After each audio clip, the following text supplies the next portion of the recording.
Welcome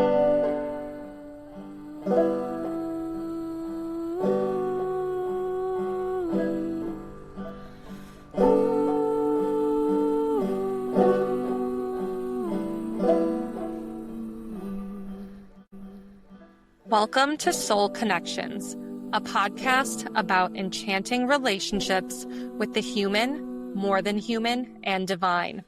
I'm Emily, an astrologer, mystic, and herbalist. I'm Aryn, an astrologer, writer, and creator. And I'm Dani, a musician, astro minister, and organizer. We're your hosts. Join us for illuminating conversations with radiant guests and Astro Church sermons that weave astrology, mythology, and tarot. Journey with us as we make meaning out of mystery through archetypes, patterns, and storytelling.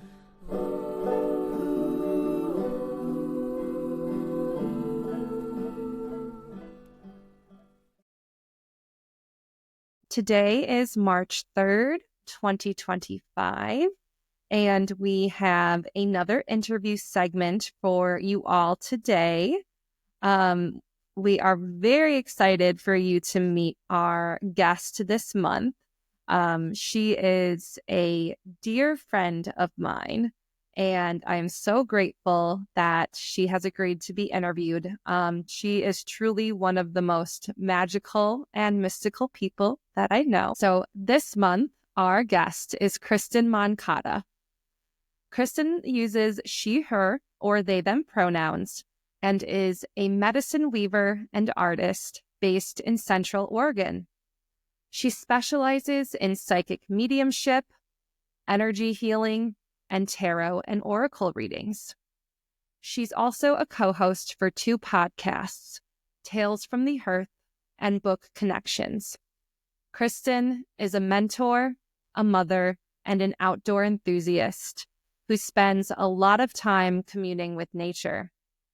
In her free time, she loves to create watercolor art, play with her daughter, and read books. Welcome, Kristen, to Soul Connections. Thank you so much for having me here. Yay, we're so grateful to have you here. So we always like to invite our guests to share with our listeners, what is your sun, moon, and rising sign? Yeah, I'm an Aquarius sun, Aquarius moon, and a Gemini rising. Lots of air. I love it. So, Kristen, I'm really excited to get into our interview today. So we always ask the first question, which is, what lights you up? Yeah.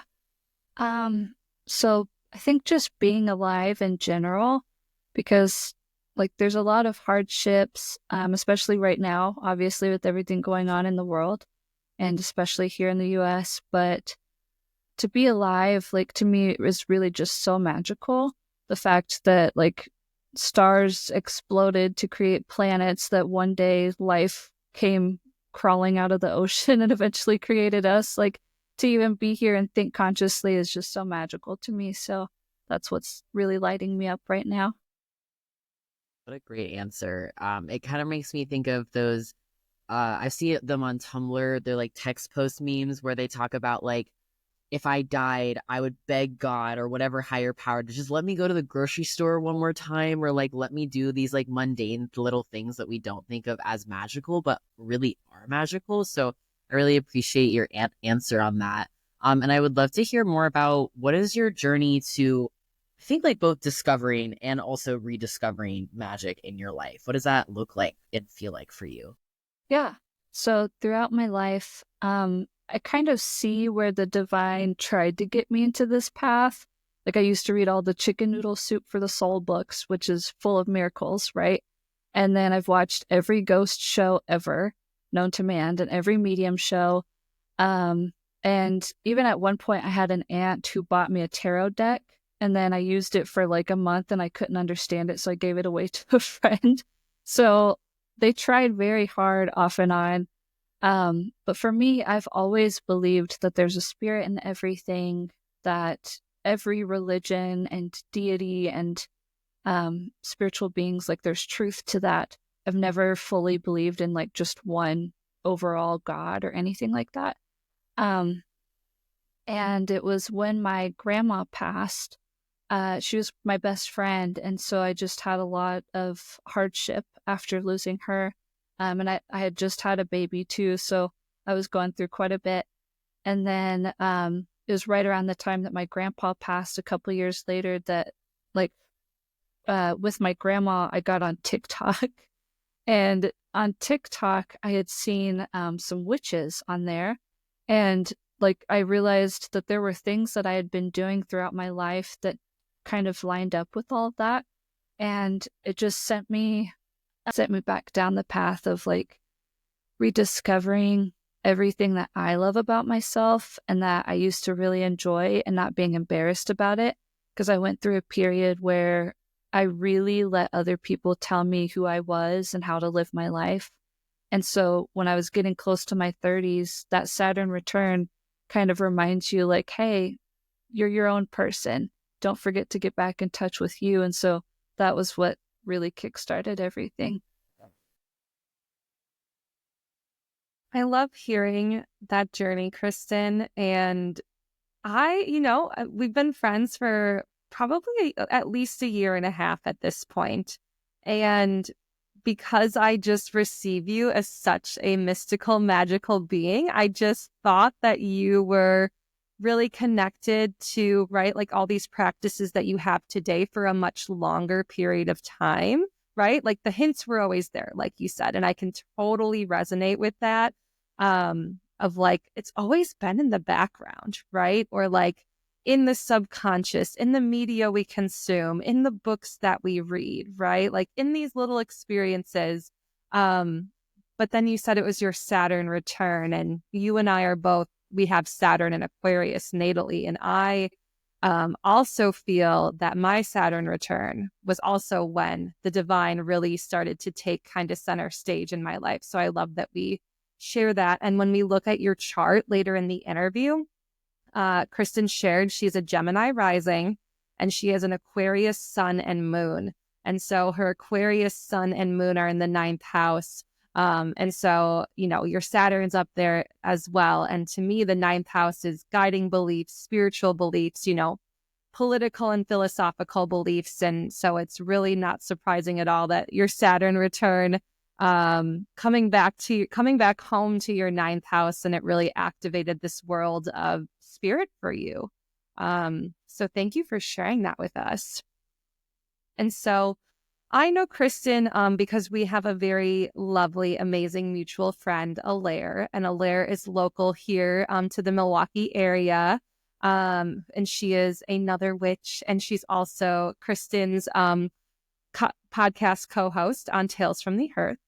And so I've gotten to know Kristen really because we are both people, along with Alaire, that are very interested in the mystical, the magical, the mysterious. And so I just know that you have all of these gifts, right? Like in your introduction, we shared you're a psychic medium, you're an energy healer, you are a tarot and oracle card reader. Those cards came back to you, and now you have no problem deciphering them, and you give phenomenal card readings. I get a card reading from Kristen like every year, and they are just exactly what I need. So I really see you as this child of Mercury, right? Like you're a Gemini rising. Your Mercury is your chart ruler. And your identities and your creations and your offerings are ever evolving because Mercury is the shapeshifter. And you also have this Gemini ability to weave all your distinct gifts together. And one of the phrases that you've kind of used to encompass and weave all these different gifts together is medicine weaver, which I think is so beautiful. So can you tell us what it means to be a medicine weaver?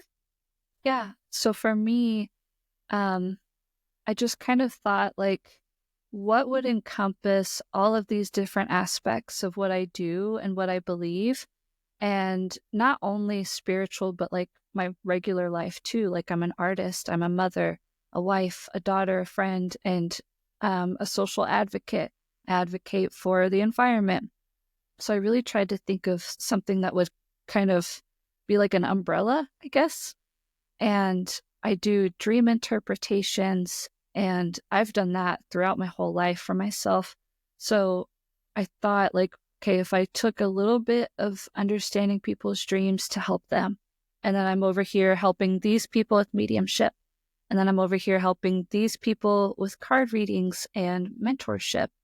And if I'm making art for people, it's really kind of like medicine.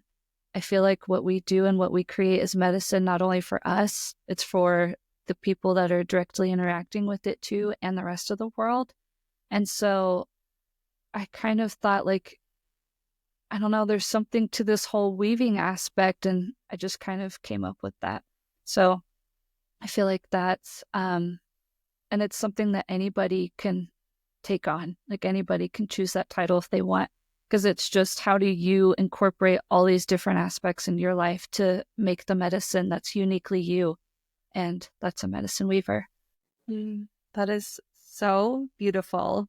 Yeah, when you shared that with me, I was just like, wow, that is it. And that really, like, to me is such, right, for Mercury, who does not want to be nailed down to one label, like, medicine weaver just gives all the limitless facets of you room to breathe and to be within that. So I'm curious, right? You really are a multidisciplinary artist, diviner, medium. Could you tell us about, like, some of, right, like, some of, like, what roots you in these practices, right? Like, maybe any teachers or mentors that you had, or really influential experiences that kind of led you to all of these different disciplines that kind of make up your beautiful weaving of medicine. Yeah. I think nature would be my teacher first and foremost. That's the one that I've always gone back to throughout my whole life. We all interact with it. We all go outside and spend time outside. So definitely nature. And being a friend and a mother, and experiencing what other people have to teach you is also really big to me. Like, you learn from everybody, not just people who are actual teachers or mentors or have, like, that higher title. I feel like you learn from every person you interact with, even if it's the cashier at a store. And then some other teachers, I kind of did a lot of this as self-study, but there are a few who are really grounding, who I keep going back to for their teachings. And one of those is Danielle Renee from Spirit School. She is an Indigenous medium, and she runs a spirit school where just people of all kinds of spirituality can come to it and come together and learn from each other. So that's a really good place where I get a lot of my kind of grounding and involving myself in all of these different things. And then another teacher that really helped me to kind of have confidence, like, in myself and what I can do was, it's also Dominic Bogue and Michael Mayo. They're both mediums, but they really kind of help you to see, like, that not only are these things absolutely real, because sometimes we go through those periods of, am I actually doing this? But to have people of their caliber and, like, how many readings they do and their skill levels telling you, yeah, like, you really are doing this and you're doing a great job, that was really helpful to me too. So Thank you for naming those teachers. I feel like, right, like, all of us are practitioners in some capacity, and I feel like it's very important to honor, right, who our teachers are, who our lineages are, when it comes to education and learning these modalities.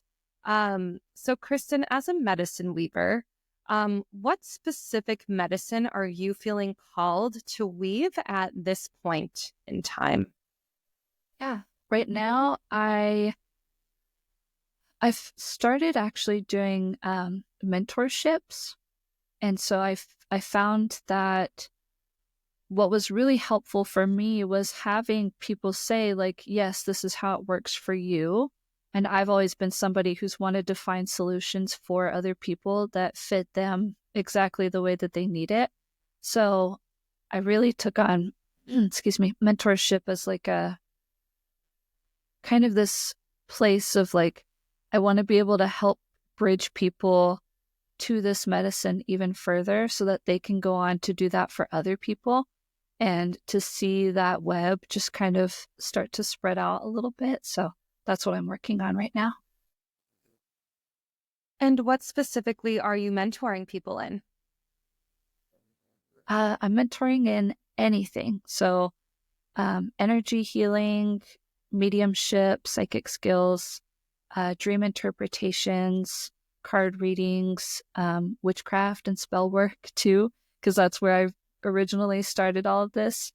And I think I'm also doing like deity work and ancestral connection. But the biggest thing that I'm trying to move into is mentoring people on connecting with nature and nature spirits. That why do you feel like connecting people? And I actually use the word reconnecting, which I think is really important, because to me that signifies that we are already inherently connected to it, but it takes some active work to be reconnected to it. So actually, before I ask my question, why do you use that word as opposed to connecting? Yeah. So, I mean, we're all spirits just in a fleshy meat suit, to put it bluntly. So we do all have this connection, and everybody could be a psychic. Everybody can be a medium. That's part of the spirit. And it just takes some conscious reconnection work to be able to recognize these skills and to kind of work them out a little bit. Because we go through society kind of just on autopilot, really. I mean, we're like just going to work every day, cooking our meals, sitting down, doing dishes, and just we're so used to that. There's so much social conditioning too, especially when you think of like certain religious institutions, schools, and sometimes what they teach, even social stigmas. Like if you were to tell people, oh, I believe in fairies and I work with fairies, they would look at you like maybe you need some help or something. So like, it's just a lot of that kind of puts us in a box and keeps us disconnected. And so to me, part of the journey of not only connecting deeper with yourself, but with everything around you is recognizing that it's just reconnection. You never lost it because you're still here in the first place. So you just have to figure out how to kind of uncover it and wipe off the dirt a little bit. Love that orientation. I was actually reflecting as you were speaking of all of your connections, like spirit and the work that you do, how sometimes me as an earth sign, predominantly like 60% of my chart is earth. Like I do get very sort of stuck in the what is physically in front of me and the routines. But as you're speaking, I'm thinking there's so many other opportunities for even washing the dishes can be a moment to connect and check in with spirit. Like all of these things that we do, to me, it seems like you're saying that there's always that potential and opportunity for connection and finding ways to, again, like the weaving into our life. So I guess I'm curious to hear more on your thoughts on why do you think the work that you're doing of reconnecting people with spirit and nature is so needed in this specific moment in time? Yeah. I think I keep going back to reverence. And I mean, there's a David Attenborough quote. He says something to the effect of like, if you don't raise children knowing nature, they're not going to protect it because they don't really know what they're protecting. And I think about that even with how disconnected we are, particularly in America, from worshiping. I mean, I use worshiping kind of lightly, but worshiping our ancestors. In other cultures, they have a lot of reverence just for their ancestors who came before them. They bring them food. They regularly try to reach out. They have a lot of respect for them. And I feel like that's something that we've lost touch with, and it does directly influence a lot of what's going on now because we're not treating each other as family. We're not caring about the people beside us, even though they believe differently. we're not taking care of one another and trying to do what's best for each other. And especially like politically, the people on one side really aren't thinking about the people on the other side and vice versa. And so I think if we can build this deeper connection and experience the magic that it is to interact with a nature spirit, or to interact with spirit, or to feel your loved ones come close, and to have that like moment where you really physically feel it and you know it and it feels good to your heart. And once you experience that, it opens you up in such a beautiful way, and it really makes you think about so much more than just yourself. And so I think that would be a really good medicine for helping to kickstart a lot of change for all of us. Yeah, it does seem like a very soothing medicine, especially to a culture in America of that hyper individualization, of that almost myth of self-sufficiency. Like, we didn't get here without our ancestors or each other. So I really like that perspective. And I'm wondering specifically, like, what are the ways that you help people reconnect with earth and spirit? Yeah. So for me, there are some people like me who I can feel my spirit guides just fine, but sitting and actually receiving information from them like I do for other people doesn't really happen. And that happens to a lot of mediums, like Tyler Henry. That's the same for him. He doesn't really get easy communication from his guides and his ancestors. And so the more people like us in the world who can do card readings and stuff, we can help to connect them with their teams to get them the guidance that they need for their life, which is really helpful. And then also, I'm trying to really focus on guiding people through being able to connect, to even feel things on their own, and to experience these magical beings, and to experience what it is to feel the love of spirit, or to shuffle cards and you get exactly what you needed to hear, and to have just all these different things, all these different ways to connect. That to me is how I can do the work. So. Yeah, thank you for sharing that. I also just want to briefly share like my experience with Kristen doing a reading for me. We did an ancestral reading where Kristen connected to my grandmother, who is always so present whenever I have a medium reading. She's always like, I'm here. I have a message. And it was just really cool because I feel like whenever I have experiences with mediums, I am struck with like, I could do this on my own. And it's really nice to have somebody to sort of kickstart that. Or again, you mentioned earlier, everybody has the capacity to do mediumship. And I think that's a really amazing thing to say as a medium, because a lot of people think that they can't. And it is a skill. Some people just have it sort of like an effortless flow, and they're really helpful in helping other people access that within themselves. But I just felt I feel very grateful for that reading, and I still look back on the notes that I took. And Kristen asked me like, do I have specific questions for her, and was able to channel a lot of really interesting insight. So yeah, I just wanted to also like shout out that I've experienced your services, and I found them to be really, really helpful in helping me tap into my own relationship with spirit. Yeah. And that's exactly what I want to inspire, because we can all do it. And it's such meaningful work, especially when you can do it for yourself too, because then you get to experience your own team and your own ancestors who are around you all the time.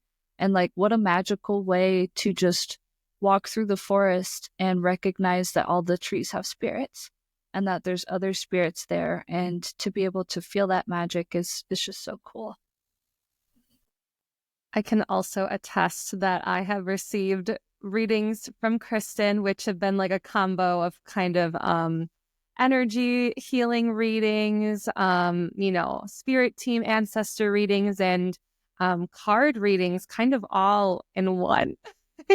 And it is always such a beautiful blessing to have such lovely friends that are mediums. And really are skilled. And I will really say that, like, since I've known Kristen again for about a year and a half, maybe close to 2 years now, like, you have been practicing this skill set, right? Like, you have been practicing, you have been working at this, and just like any muscle, right? Or any skill that has to be developed, like, we all have the capacity. It just takes a level of devotion and commitment, right? So I also just wanted to affirm that, yeah, anyone can connect with their ancestors. Anyone can connect with their spirit team. And there are so many resources out there to help you do so. And Kristen is a lovely resource. And so Kristen, right? So we've been talking so much, right, about your medicine leaving, right? And I think what is really helpful for people is to hear like specific stories. And because I think like our stories and our experiences, right? Like Aryn will attest to this. They're a writer, right? When Aryn writes like their truth, that's something I've picked up from you, Aryn, right? Like you always share that you write your truth. And in doing so, it helps people connect to their truth. And so that's kind of what I'm hoping, like a thread to pull on here. So we've been talking about relationship with like ancestors and spirit guides.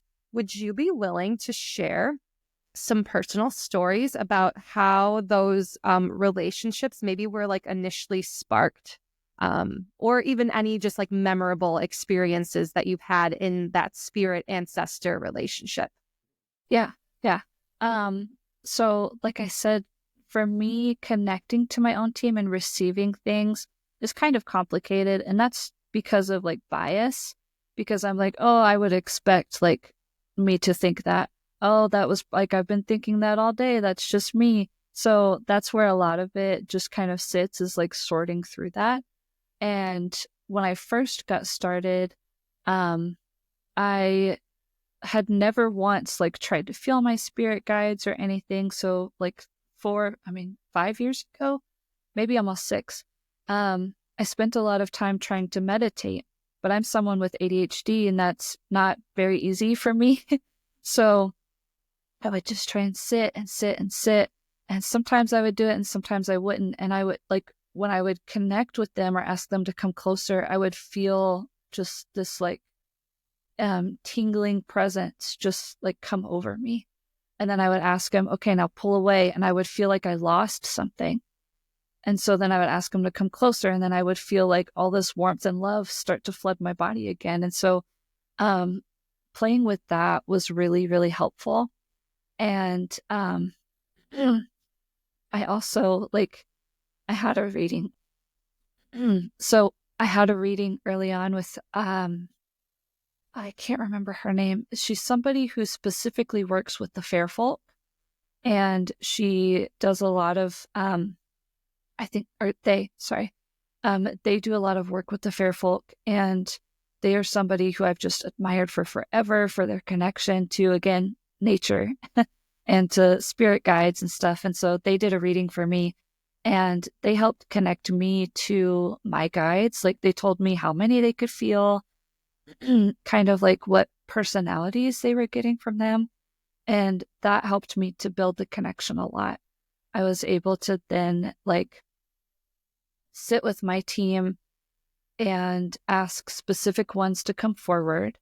And I gave them specific signs to let me know that they're near. So they use my body a lot. So one that I recognize when he's near, I feel like somebody's like tipping my chin up. Another one that I feel it's like pressure on the top of my head and it starts to move all the way down my body. So just experimenting like that was really helpful. And getting readings done by trusted readers who do have a reputation is really important, because there's a difference between going to somebody who's like, oh yeah, you have like 7 different guides and they're like all these different kinds of animals and beings, versus like going to somebody who's been doing this for years, who's able to feel into your team and is like, actually, I feel kind of like a few people and they feel kind of like this to me. But don't just take other people's word for that. Sit with it with yourself too. Try to experience them. Pull cards. Try to feel what it would be like as their personality. I feel like that was kind of the big thing that really helped me with building that connection, was just spending a lot of time doing that, because I yearned for it. I've always wanted to feel more and experience more. I just have an insatiable appetite for it. So, and we'll be pointing that out in your chart, absolutely, when yeah. we get to it. But I love how it started, Kristen, when you were saying that you would sit in meditation. And I do almost feel like meditation is like such a gateway to spirit connection, because we do live in this high stress society where most of us are overworked, stressed, and we live in this digital age of information overwhelm, right? And like having access to smartphones, and that level of information that is available in the palm of our hands at all times floods our nervous systems, with information, with overwhelm. And Kristen and I have talked a lot about how like each of us as individuals experience our relationship with spirit. And it really connected the dots for me, because I've read lots of books by psychic mediums. I love watching psychic medium shows, just like Kristen. Like Tyler Henry has a show on Netflix that's really great. Tyler Henry is known as he started as the Hollywood medium. But his show Life After Death, I really like. Yes. Yeah. And one thing that I've noticed, right, and I've read books by Laura Lynn Jackson as well. I've read both of her books, Signs, Secret Language of the Universe. I tell everyone to read this book when they're just beginning their relationship with their ancestors or their spirit team. And then I just read her first book, The Light Between Us. And one thing I've noticed, and I'm curious, Kristen and Aryn, your reflections, is that, right, like people who are more tapped into their psychic abilities. And again, also affirming that we all have these extrasensory abilities, right? It just takes a lot of like clearing out to access them, right? Like for me personally, some of the steps that I've had to take, giving up drinking, deleting social media apps, even like just eating better food, and like just so that like my body, like I am just finally connected to my body for the first time in almost, it took me about 30 to 31 years to finally feel like I'm living in my body. And it took a lot of really big shifts to do that. So I just want to say that if you feel disconnected, right, like that we can all be reconnected, and like that disconnection, right, like that is, that is one, not an individual fault. That is like the system's fault, right? This capitalist colonialist system that we live in, they want us to be numb. They want us to be overwhelmed, and they want us to be obedient, overworked workers so they can exploit us. And so I'm going on this tangent all to say that like we all have the power to like reclaim our relationship with spirit. And I think it's helpful, like for me as someone who's really trying to open these gifts and open this connection, is to talk about the ways that we might experience these spirit relationships in our bodies. And Kristen actually is the one who helped me start to figure out what are the sensations I feel in my body when my ancestors are near. And my great grandma, it's a gut feeling. I get like a literal sensation in my gut. And with my great grandpa Rupert, her husband, it's the tingling on the scalp. And so I'm curious, Kristen, like what other sensations, because I've also heard some people truly, right, like empaths, when we hear about the word empath, right, can be flooded with emotions, but that's not necessarily how I experience it. So I'm curious, like what other like ways do you think people might be experiencing communication from the divine? Yeah. So the divine, I think first and foremost, communicate through signs, because that's the easiest way for them to get through. It's to send like certain animals. You might get flowers. Even if you're scrolling on social media, you can still receive those signs that way. You can receive repeating numbers. Maybe you see a name 4, 5, 6 times. So sometimes they'll come through that way. And when you're experiencing it with your body, it's kind of everybody's different. I would say the hardest one, and it's the one I suffer with in communicating, is just knowing. So for me, I just know the answer a lot of the times. Or if you have people who are always say, you just know what to say all the time. Sometimes you may actually be channeling and you don't realize it. So just knowing, or just knowing what's the right decision to make. And yes, like those of us who are neurodivergent, we can mind map a situation, right? We're pretty good at mind mapping and figuring out the quickest way to a solution. And we've already worked through possible consequences and everything else. But sometimes, like if you really sit with it, you'll find that you just knew already before you did all of that. So that's one way. Sometimes, like for clairaudient people, it may come through songs. Are you waking up with songs from your dreams? Are you randomly thinking of certain songs? It's not so much like there are a lot of clairaudients who can hear spirit say, hey, how's it going? My name is such and such.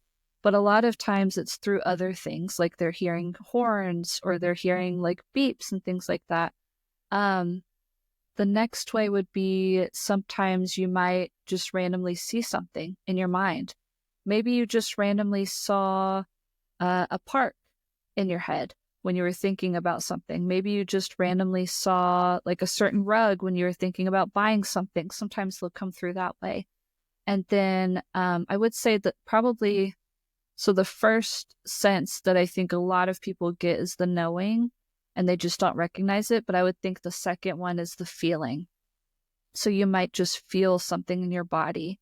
You might feel certain emotions. You might feel like if you're connecting to a spirit, you might feel like you're a certain personality, or like you have a certain body type. Sometimes it can come through that way. So it's just different for everybody. And then like recognizing how spirit is connecting to you in the first place can change. When I first started, when I would like tune in to my body and then kind of just think about myself expanding and turning into like mist is what I would try to imagine the feeling of, because that's where you kind of blend in with spirit. And then when a spirit would come forward to communicate, my body would take a big breath all by itself. And then after that, it changed to now I get like a really heavy feeling in my body and my shins tingle. And I'm like, of all the things to tingle, that's funny. But so it does change too. And especially the more you work with it, it'll change. You're looking for the absolute most subtle changes. Does the air feel thicker around you? Do you feel something lightly touching your body? Do you suddenly feel like you're hot and sweaty or you're really cold?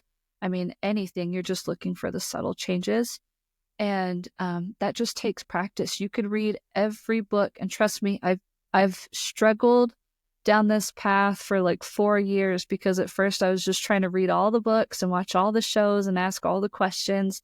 And it wasn't until I regularly practiced purposefully that I was able to recognize this, because it's a muscle that you do have to work out. And just experiment, like stay curious, experiment with it. For me, if I ask my spirit guides a question, for a yes or no question, if it's a yes, my lips will purse like this, like I'm kissing. And if it's a no, my mouth will drop open all by itself. When I connect with my dog and I ask him to come near, I feel pressure and like an opening down at the bottom of my throat.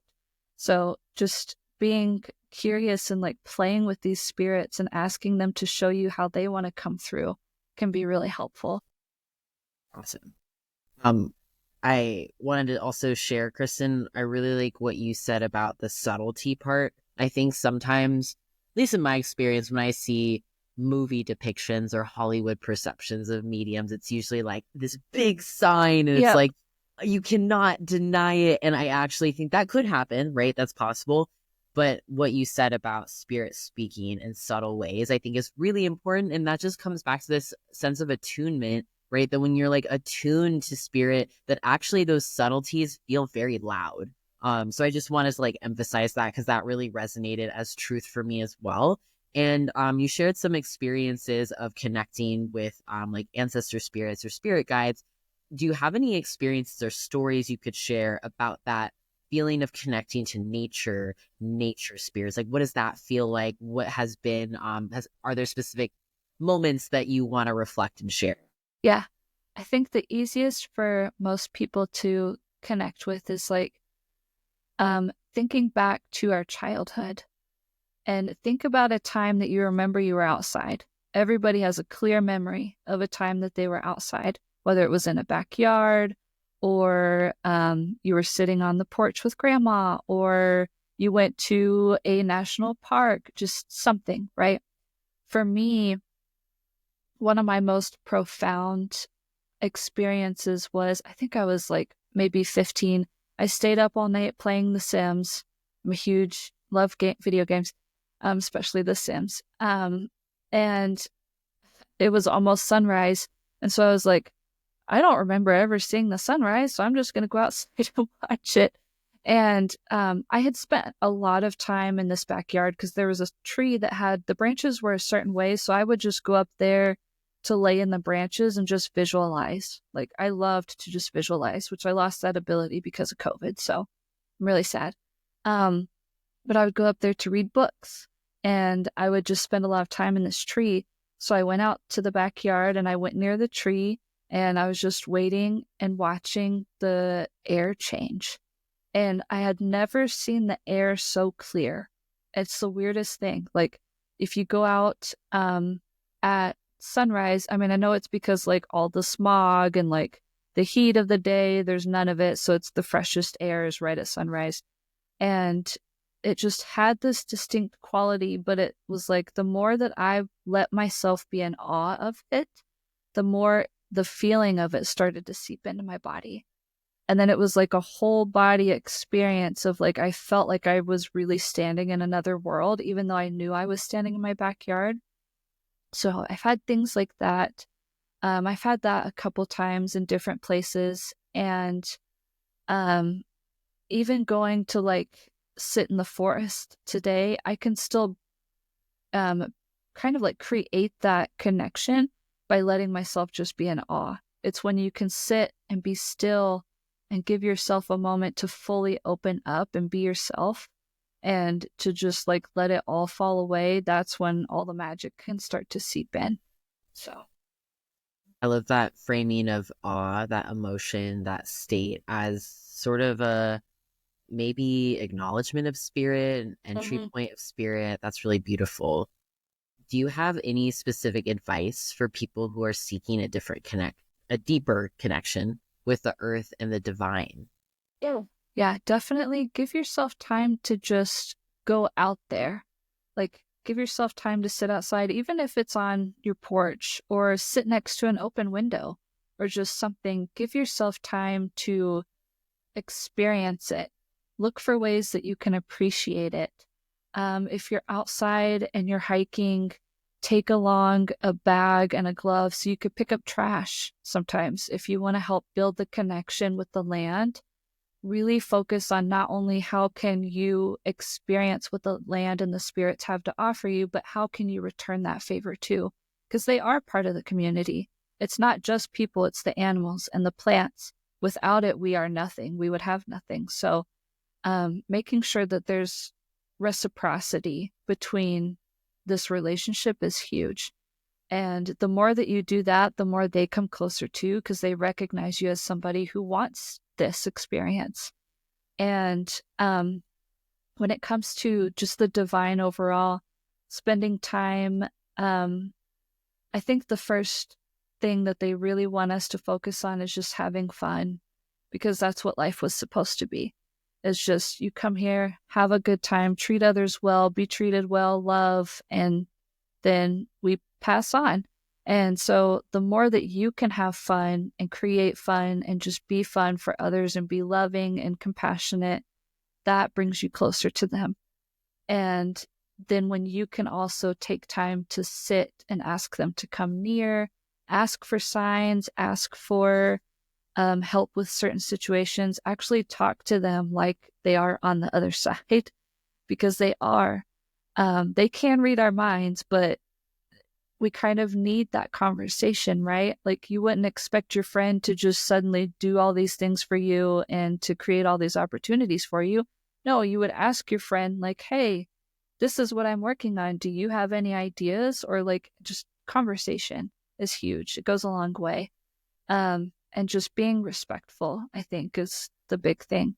And approaching it with the intent of wanting to build something deeper and wanting to build something loving and wholesome. And that will get you pretty far with all of the connection.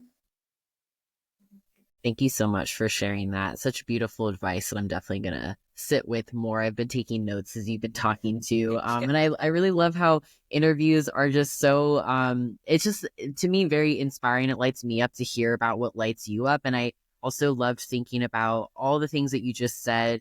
And then also, you know, Emily, Danny, and I interviewed Rox in our last interview, who talked a lot about like food sovereignty and taking care of the earth and being part of ecosystems. So I just really love like the combination of what Rox was sharing and what you're sharing. All of it feels interconnected, and all of it sort of speaks to these themes of, approaching relationships with the earth and spirit with respect and love, just as you would approach relationships with other humans as well. So thank you so much, Kristen, for sharing all of that. Emily, should we share the chart to ground some of these things that we talked about in astrological placements? Absolutely. Yes. All right. Yes. Let's transition to reading Kristen's natal chart. And I have had the good fortune of reading Kristen's natal chart several times now.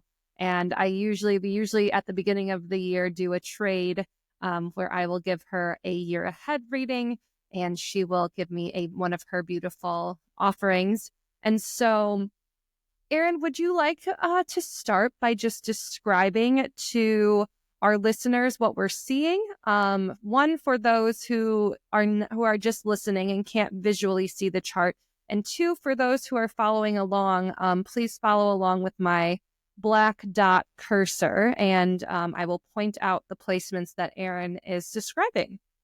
Absolutely. Okay, so let's start with the rising sign. So Kristen was born with a lovely Gemini rising, with the South Node in Gemini, not too far, 6 degrees away from the ascendant as well. So that ascendant is at 14 degrees of Gemini. So Mercury is the chart ruler of your chart. And for those of you looking, it's pretty clear. You can see there's a lot of Aquarius happening here. So we got the sun in Aquarius next to Mercury at an exact degree of 3 degrees. Ooh, and it's Mercury Cassini. That's awesome. So when a planet is right next to the sun, the exact degree, it's referred to as a cazimi. We could talk more about that later. Kristen also has that moon in Aquarius as well. So born a little bit after a new moon. Very lovely placement. And then also Saturn is there, like Emily had mentioned a little bit earlier, which I'm sure we'll get into that as well. And the MC point is here as well. So the MC, or otherwise known as the midheaven, when we're doing whole sign house charts, can sometimes show up in different houses. So in Placidus, it's always like the 10th house. In whole sign house, though, sometimes it can be in like the 11th house, the 10th house, the 9th house. I've even seen, like, for people who are born like really far north, like people in England, I've actually sometimes seen the MC in like the 12th house or the 8th house. But in Kristen's chart, it is in the 9th house, which is really interesting. So that's a lot of Aquarius energy happening here. Yeah. Very much makes sense, Kristen, why your social media handles are like the earthly Aquarius. Yep. Like, very appropriate to have like that title in your branding when you have so many planets in Aquarius. Yep. Well. Trying to capitalize on it. Exactly. Kristen also has a lovely Venus in Pisces as well, which is the exalted sign. That's such a beautiful, mystical, magical energy that I'm sure we'll talk more about. And then there's like little sprinkles of different placements throughout. So I'm noticing Mars is in Cancer, down in the 2nd house. We also have Chiron, the asteroid of the wounded healer, in Leo, really close to the IC point, which is the opposite point of the MC. There's a lovely Jupiter in Libra. Ooh, I really like Jupiter in Libra. That's appealing to me. And then we got the North Node in Sag, making that opposition to the ascendant as well. So it's just like a general overview, but I'm noticing like, yes, heavy in the Aquarius, heavy in the air sign, like you have a lot of personal placements, but then you got like little sprinkles of water as well. So like water and air being your dominant elements that I'm seeing. Absolutely. Yes. So let's start with this Gemini rising. When I was introduced, I think when I asked one of the questions, I described Kristen as a child of Mercury because she is so mercurial through and through, and this very airy Mercury. So Gemini is the mutable air sign that is ruled by Mercury, which is up here in the 9th house, in a cazimi, in a direct conjunction with the sun. So Mercury is the trickster. Mercury is the herald or messenger of the gods. And Gemini, I always think of Gemini as the pollinator, flying from flower to flower, eating the nectar, getting the pollen on their body and distributing the pollen to all of the beautiful flowers, right? We can think about that as really being Mercury's messenger kind of pollinator archetype. And so a cazimi, this is a very special and I would say ultimately divine configuration because one, Mercury is Kristen's chart ruler. This is the planet that rules her rising sign. And so some astrologers will say that's the chart ruler and one of the most prominent planets in the natal chart. And Kristen, to this day, is the only person that I've done an astrology reading for that was born under a Mercury cazimi. And so cazimi is a word, I believe it actually comes from an Arabic word, and a cazimi means in the heart of. And so Mercury is in the heart of the sun. And essentially, when a planet is in the heart of the sun, they are emboldened, they are fortified, they are infused with all of this solar energy. And so this is a very amplified and a very powerful and a very divine Mercury. So we have this Sun Mercury conjunction, and it's in the 9th house. And I mentioned earlier when we were talking that the 9th house is the house of guiding beliefs, including spirituality, religion, political and philosophical beliefs. It's really the beliefs, right? Like it's also higher education. It can be long distance travel where you're learning about other cultures and other ways of being and other belief systems. It's all about expanding, right? Like expanding the mind, expanding the worldview. And the sun in Aquarius here, this is also the house of the sun's joy.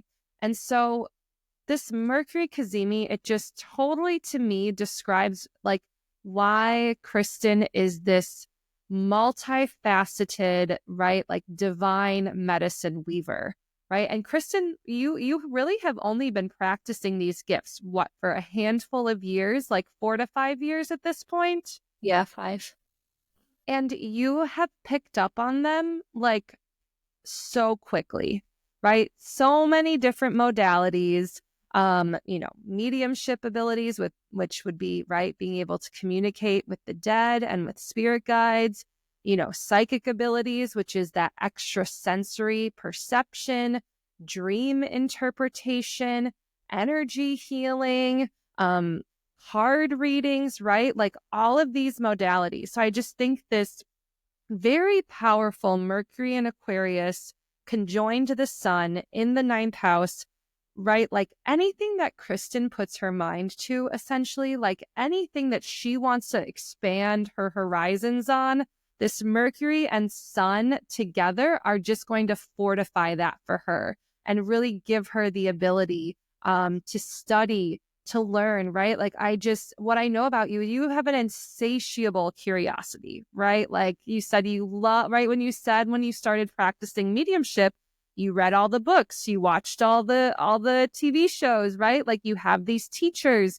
but that was intellectual knowledge, right? And intellectual knowledge can only get us so far. So ultimately, Kristen did have to start actually like practicing it. And I think that's how I like to really describe the 9th house and the 3rd house axis here is like here's where we're studying, where we're learning, and where we're receiving like the divine input, right? Like the communication from the divine. And then the third house opposite of that is actually where we start to practice that. And you do have Chiron and the IC here, right? Which one, Chiron as the wounded healer, is closely conjoined the IC. And the IC is what roots us. This can be related to our ancestry, our lineage, right? Like our early childhood experiences that have really shaped us. And there is some wounding here as well, right? Like just some wounds around those aspects of life. And also potentially some wounding around like really practicing the craft. And I feel like Chiron and Leo, one of the wounds is like having a hard time believing in oneself. So I'm curious, Kristen, like along your path and along your journey with all these different modalities, did you ever struggle with like, feeling like, right? Like, am I capable of actually taking all of this knowledge, taking all of this like divine wisdom that I'm receiving and actually like, right, like convert that and apply that to the tangible material realms? Yeah. There were actually several times that I almost gave up mediumship at all. And I reached out to some friends who had been doing this for a while, who had similar experiences too, but they were able to remind me kind of like my why and remind me the importance of doing this work and that it is meant for me. It's meant for everybody, but they just kind of helped bring me back to it. So there was, lots of times where I almost gave up. Mm-hmm. Thank you for being open and honest about that, right? I feel like so many of us, there are times that we just want to give up because life is, right? Like you said in your opening, kind of what lights you up, like being alive, right? Like being alive is so beautiful and so magical. And there's a lot of struggle and hardship. And there will be a lot of times that we doubt ourselves, we doubt our path, we doubt our gifts. And I think especially Chiron and Leo, that wound is like, really wounds around authenticity, genuine self-expression, like believing in ourselves, right? Like that's a very core Chiron and Leo wound. Aryn, what else are you seeing in Kristen's chart? I am really struck by this grand trine that I'm seeing. So starting with Jupiter in Libra at 14 degrees, if you follow it up to the moon at 15 degrees of Aquarius, it's almost an exact trine with just an orb of 1 degree. And then the moon is also trining the ascendant at 14 degrees of Gemini, and that ascendant in Gemini is trining 14 degrees of Libra. So a trine is sort of like an effortless, positive, where to me it's like the planets are in conversation, and it's like a conversation if you're having a friend and they're just like agreeing with you. So there's sort of this like fortification of maybe similar opinions or viewpoints. But in a chart, to me, that's just like, it's just like so stabilizing too. Like triangles are really stabilizing. So when all of those trines come together, they form like a triangle with each other. And to me, this like, okay, so if I'm connecting the houses, right, like your first house, your direction, your orientation, the sort of energy that you have when you go into something new, in really like nice relation with Jupiter, a planet of expansion and optimism in Libra, to me, like there's something about like elevated communication, because Libra is an air sign. There might even be like a sense of like justice or fairness, or just the Venusian energy of like wanting beauty, wanting harmony. You talked a lot about harmony with nature and spirit, so that checks out. And it's in the house, the 5th house, the house of children, of pleasure, of play, of romance, these things that like are really to me they're like what makes being alive really help, like what I want to be alive because of those things. But I also have the moon in my natal 5th house. But I feel like Jupiter here is this like, yes, this opening, this connection with it. And then you also have that with the 9th house too, that house that Emily was talking about, of learning, of growing, of expansion. And so when you have these multiple aspects that are connecting, they really just, it's fun to decipher like, how do all of those aspects relate to each other? And to me, it sort of feels of like very relational, and also very like learning through relation. You talked a lot about like learning about yourself through ancestor connections, learning about yourself through relation with nature, and also for all of that to be connected with your moon, like the inner resources that you have, the things that you need to nourish yourself. I also sometimes think of the moon as like the things that we just are like, we have a compulsion to do. We just need to do it. Like it's so part of like our interior world and like safety and security. And they're all in air signs. So again, like that strong signature of like the air in your chart is they're aware of each other. They're in relation with each other. They're working together in this way. So it's not really surprising to me to know of like what a great medium that you are because of all this like communication happening within the planets in your chart. And then of course, paired with that like delightful cazimi as well, which I will also say too, sometimes when the sun is not right at when a planet is not at an exact cazimi with the sun, sometimes like the sun overshines on those planets where it can be harder for those planets to sort of stand on their own because you have like the sun taking up a lot of light, energy, and space. That's an interesting astrological concept, right? That when a planet is like right by the sun, that's like a really impactful, lucky, revelatory kind of energy. So I just also wanted to point that out there, that there's something magical about that concise, exact point. Absolutely. I also want to build on this beautiful grand air trine. Like, yes, I'm so happy you pointed that out, Aryn, because that always draws my attention too, right? Like, you hear about grand air trines, and not everyone has a grand trine in their chart, right? A grand trines means you have three planets in signs of the same element, and they just work so expansively and harmoniously. So Kristen just has such a beautiful chart to me. What Kristen also has, we cannot forget Venus and Pisces in her 10th house of all places. And when I first met Kristen, how I received her was in this Venus and Pisces exaltation like way, right? Like the 10th house is how we show up publicly. It can be related to our ambitions, our public reputation. It can also be rooted in like our ethics and our principles and how we want to like share our work with the world. But it really is that how it's like one of the most public points in the chart. So it's really how a lot of people see us and how we're kind of expressing outwardly into the world. And Kristen has this exalted Venus in Pisces, right? Like the most benevolent, expansive, like oceanic, loving Venus that you can possibly have, like Venus and Pisces, right? Like Botticelli's like The Birth of Venus, that gorgeous painting, like that is Venus in her exaltation, being birthed from the Mediterranean Sea. And so Kristen, like one thing that we did not mention, right? Like Kristen is one of the most kind-hearted people that I have ever met.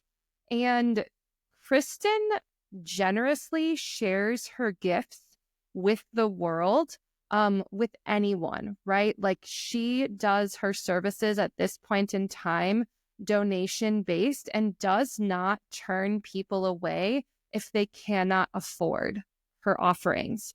And one, of course, right? Like as a practitioner, this spirit-led work, right? Like one, I just want to really put like, just make it known that like anyone who is a practitioner, whether you're a medium, a psychic, a tarot card reader, an astrologer, an energy healer, right? Like any of these kind of mystical modalities, right? Like doing that work is labor and you deserve to get paid for that, right? Like that is an exchange. And a lot of this spirit-led work takes a deep energetic toll on the body. And so a lot of spirit workers, practitioners, like have to have a lot of good energetic boundaries in place so they don't deplete themselves.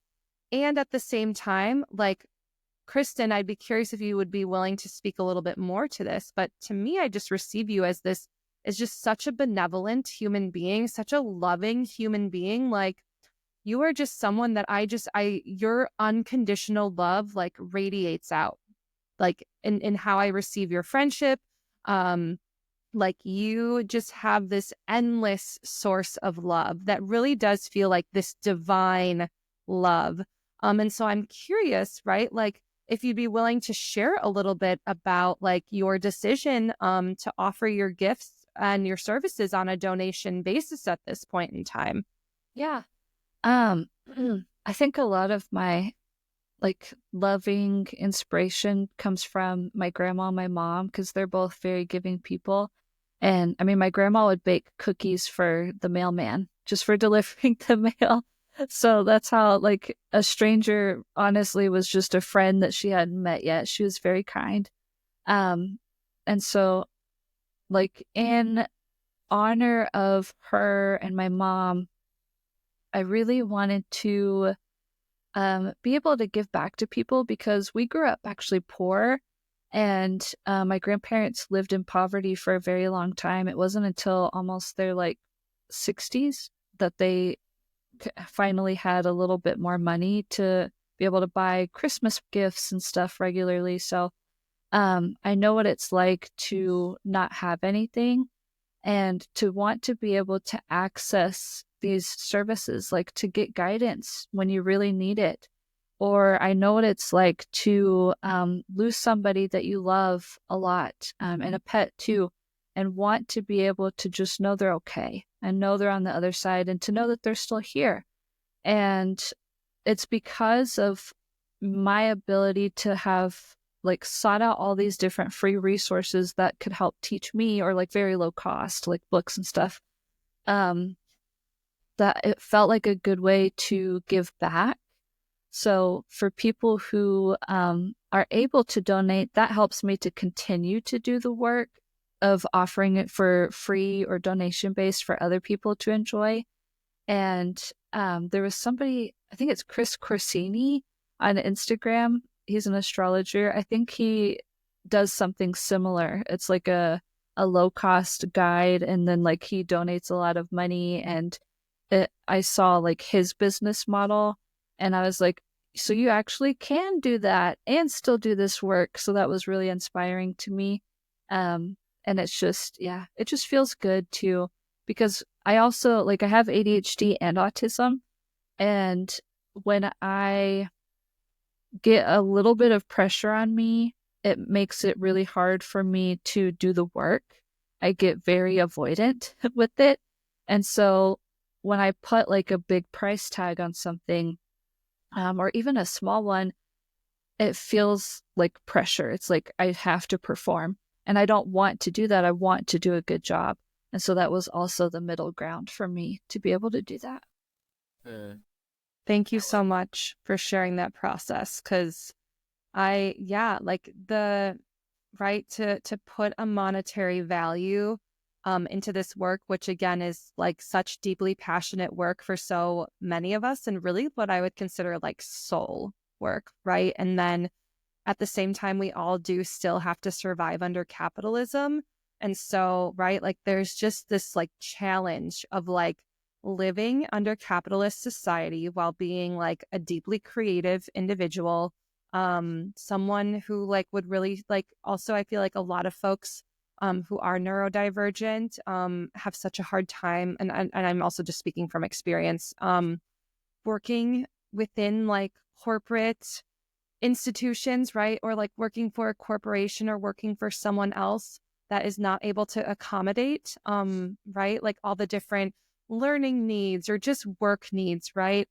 And so there's just so many creative, or even right, anyone who is a spiritual practitioner of any shade, of any color, of any flavor, right? Like we're all kind of like outside of these systems, and yet we still have to somehow make a living, right? It's just such a conundrum to be within. It's so hard. It is.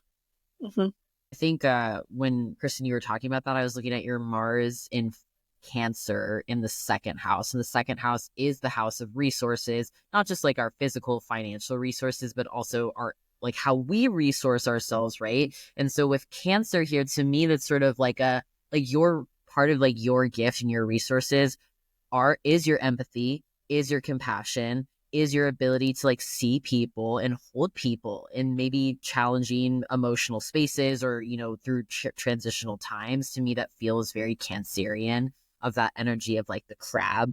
And also Mars is in fall in Cancer. Like this is a challenging placement for like the planet of aggression and energy and forward motion to be in like cozy Cancer. And so to me, like your decision to make your work more accessible feels to me like an expression of this energy and sign, especially in like the house of resources. And then you have Venus in Pisces making an exact square with your nodes as well. So at 20 degrees Pisces up there, Emily's around the south node of Gemini in the first house, and then the north node in Sag, all at 20 degrees. And whenever a planet squares the nodes, in my experience, I've seen that planet, it'll sort of do like a yo-yo kind of pendulum thing. And like part of the challenge of that signature is sort of learning like, oh, how do I balance like this planet's energy with sort of like my spiritual evolutionary growth? So with like the north and the south node in the first and seventh house, that I've seen that play out as a very relational of like balancing, taking care of myself, taking care of other people, asserting my will, listening to the wills and needs of others. And Venus, of course, like I think is like kind of a really actually beneficial planet to have in a slightly contentious relationship with the nodes, because there is that constant negotiation. And then you have like Pisces blessing, right, of that exaltation energy, where you can approach perhaps some of these tensions in your life with like grace and tact and openness. Those are sort of like half-formed thoughts. But when you were talking about that and how you are wanting to give back to the community and create accessible services, as well as like, to me, it seems like you're also growing your practice, and the more readings that you can get, the more you can grow in those skills as well. So it's like you are getting something from that, even if somebody's not necessarily like paying you in that way. So I was just thinking of like that Mars in Venus, and how like you have some interesting like planets in your chart where some of them are in fall, some of them are exalted. So you, to me, that's kind of nice, because then you have like a way to sort of offset some of the, you know, the tenderness or the, sometimes Mars in Cancer can feel like a bruise. So you have like the nice softness of Venus and Pisces to maybe offset some of those like points of tenderness that could come up. Absolutely. Yes. Kristen, is there anything else that you would like to add or expound upon for your chart? I think of as like I do some elemental work. I work with the elements really closely, and the two main ones I work with that I feel closest to are air and water. So I just didn't really put that together until now, like looking at the chart. Yeah. Astrology is real. Yeah, those are elements where it's like you were born into them, so it's like it makes sense that it would feel easier to access. Mm-hmm. Absolutely. Well, thank you so much, Kristen, for letting us share your chart and just start to highlight all these beautiful gifts and experiences that you've had, and how your chart really like shows all of these. So yeah. Thank you both. Kristen, is there anything that you would like to share, or final messages that you'd like to leave for our listeners? Yeah. I think just do what you can to keep finding joy. Like, even in the face of everything going on, it's so hard, but it's much needed. And that's going to be your ticket to get through everything. So that is a beautiful Venus and Pisces message to leave everyone with. So thank you for that. I think it is especially medicine that is needed in these very tumultuous times.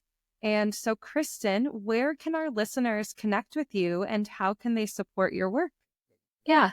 So my Instagram, I think, is like kind of where I do most of my stuff now. So it's at the.earthly.aquarius. And then I do co-host the podcast Tales from the Hearth and Book Connections with two different friends. And one of the Tales from the Hearth, it directly comes from a website that I co-run with my friend. It's called The Curated Hearth, so it's just thecuratedhearth.com. And I do have a newsletter, or Substack, I should say. And I don't put it out like regularly. So if you get kind of annoyed with frequent like newsletter emails, but you want to join one that doesn't really do that, you're welcome to come follow mine. And it's just Substack at the.earthly Aquarius, I'm pretty sure. I can't say for sure, but I think that's it. And then you like my services can be found just in my link tree on my website or on the Instagram. Kristen, we will link all of these in the show notes. And I did want to share that Tales from the Hearth for anyone that's interested in learning more about folk magic, about ancestor reverence, anything that's related to spirit and the divine. I love Tales from the Hearth. Shout out Alaire Russo, Kristen's co-host and our dear friend. That is a lovely free resource where Kristen and Alaire go so much deeper on so many different beautiful topics related to the divine and spirit work and folk magic. So if your interest has been sparked by Kristen's interview today, I highly encourage listening to that podcast. So Kristen, thank you so much for being our special guest this month. Hoping that many of our listeners will connect with you or book a reading with you. And thank you everyone for tuning in. We so appreciate this beautiful community and all of you taking the time to listen. So this has been another episode of Soul Connections, and we'll see you next time.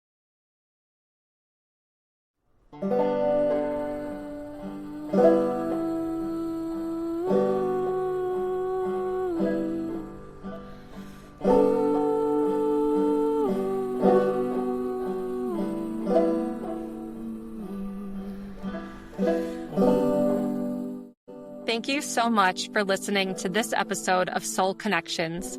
To support the show, please share this episode with a friend and give us a 5-star review on Spotify or Apple Podcasts. This podcast is an act of community co-creation with artwork designed by Bree Legan and original music written, produced, and performed by Sofia Mock, Queen Bonobo, Liv LaFluv, and Danielle Renee. To connect with us or a guest, visit the links in the show notes. Until next time.